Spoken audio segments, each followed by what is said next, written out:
Hello. My BSG strategies changed throughout the game. My initial plan was to provide low-cost shoes for internet sales, wholesales, and private label sales, while providing a quality level that was slightly above the S&Q average in my industry. The method worked well for the first couple of years until the rest of the industry was trying to boost their S&Q rating. That created a profit issue for me because while I was trying to keep prices low, my operating costs were getting higher and higher to compete effectively with my industry. This resulted in my stock prices and earnings per share to drop every year. I ended up being dead last place in my industry in year 15, even though I had the highest market share. I was very stubborn in that I thought having the lowest shoe price was the surest way for me to attain first place. So I kept that strategy into year 16. I was correct in the fact that low cost does help with getting a larger portion of the market share.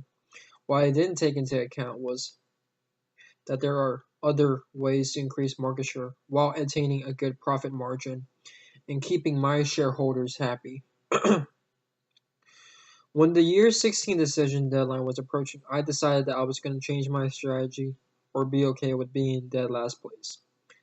This included looking at the comparative competitive efforts report, see how everyone else was being so successful.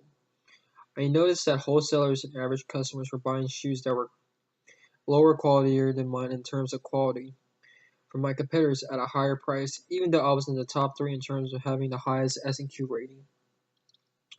I was very furious, but I came to understand that with a good amount invested in branded advertising, one can influence customers to buy their lower quality shoes. So in year 16, I raised my wholesale internet shoe prices and spent enormous amounts in both search engine and brand advertising. This raised my EPS from $1.23 to $6.81, and my stock price rose from 9.27 to 133.79 in a 1 year period. At last, I found it the perfect strategy. I then became more aggressive with my high price, high quality strategy. Every year after, I pushed my prices higher slowly to gauge how this affected my market share while having the second highest S&Q rating. Ultimately, when I was approaching the final year decision, I was in fifth place. I knew my strategy was working, so I had to be confident and make the bold decision to push my shoe prices up $7.50 in wholesale. The only way I could possibly be in first place from fifth place. In first place from fifth place. So I did, and to my surprise, I ended up being in second place with being only 1 point away from tying for first place. The bonus points also helped me as well.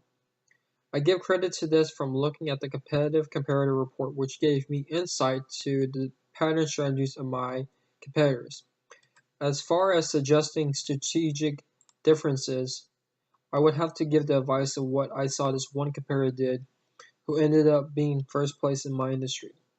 This competitor knew that I had the largest market share starting in year 12 and on forward, and could take some of my market share. This competitor did this by offering one of the best S&Q rating in the industry, to which I was right behind with the next best S&Q rating. For unknown reasons, this competitor dropped his or her S&Q rating below mine. This decreased the competitor's market share by a whopping 7%. This competitor then decided to raise his or her S&Q rating to exactly mine.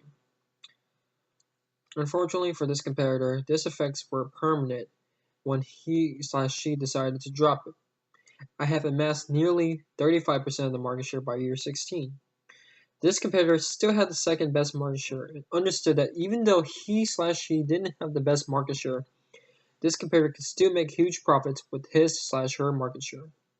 So I saw that this competitor decided to cut tremendous costs down and only focus on brand advertising and a high S&Q rating. As a result, this competitor's customer base remained loyal and was able to take 5% of my market share and ended up in first place. In conclusion, I felt that if I had one more year to raise my shoe prices $3 higher while retaining a high S&Q rating, I could have ended up in first place, which proved my strategy was superior. But I also found out that there are other ways to win as well, as seen from my competitor who ended up in first place, such as focusing on certain aspects like high SNQ rating, high branded advertising, and disregarding everything else or keeping it barely at the industry average. This is the conclusion of my presentation. Thank you.